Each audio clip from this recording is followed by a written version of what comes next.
Imagine you're working in the yard on a hot summer day. Here in Los Angeles, that shouldn't be hard to imagine. The temperatures are above 90 degrees, and you're with someone you care about. Maybe that's your grandmother, your father, or just a friend. Suddenly, they collapse, and you notice that they aren't breathing. You check for a pulse, nothing.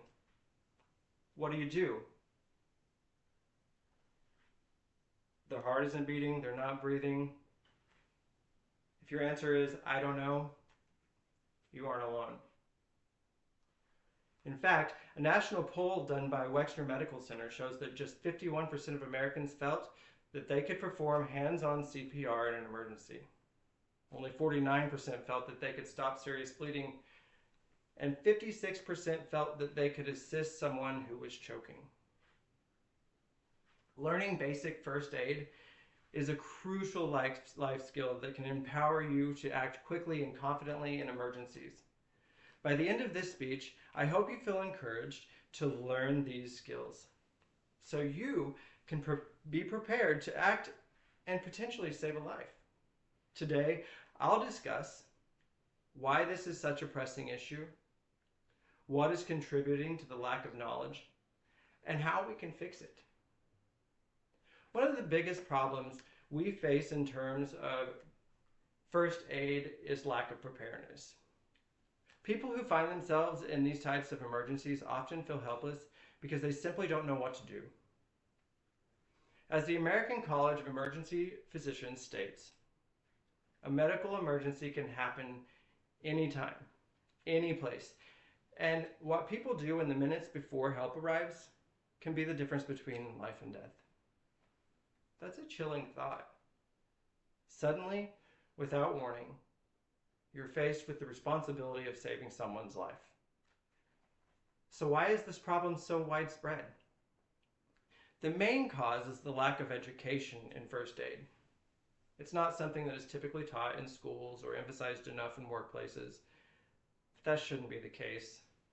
According to Cleveland Clinic, 1 in 6 people know that the recommended technique for bystander CPR is just chest compressions and no breaths on an adult.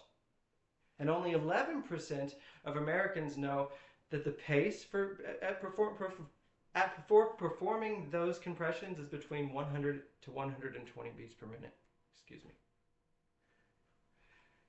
Safety Now ILT reports more than 4 million workers suffer national injury or illness each year in the US, highlighting the need for first aid training to be made readily available in every workplace. And we all know that children are pretty prone to accidents. And the American Academy of Pediatrics reports it is estimated that 10 to 25% of childhood injuries occur while the child is in school, stressing the importance to include basic first aid in school curriculum. Fortunately, this is a problem with a simple solution. In a written CNN article, it was reported that just days after completing a basic basic life support class at her high school, 16-year-old Toriel Norwood saved her best friend's life by performing 30 chest compressions and just 2 rescue breaths. Norwood stated, "I never thought I would be the one out of all the students in my class to have to perform it on someone."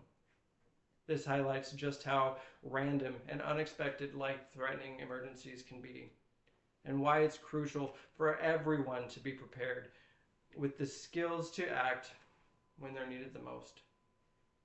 Everyone should take the time to learn basic first aid.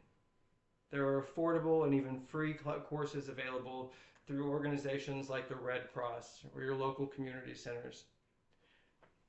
With just a few hours of training, you can learn how to respond to common emergencies like heat stroke, cardiac arrest, choking, or severe bleeding. Richmond Training Concept says basic first aid training equips individuals with the knowledge and skills to handle common injuries and medical emergencies effectively. So why not take a basic first aid class? You never know when it could come in handy. Hopefully you won't need to save a life like Toriel did, but in the event that you need to, you'll know how. We covered the problem of unpreparedness, why it happens, and how learning basic first aid can solve it. Learning basic first aid is essential. It could mean the difference between life and death. So next time you're with a loved one and a crisis occurs, wouldn't it be better to know how to help than to feel helpless? That confidence starts with learning first aid. Thank you.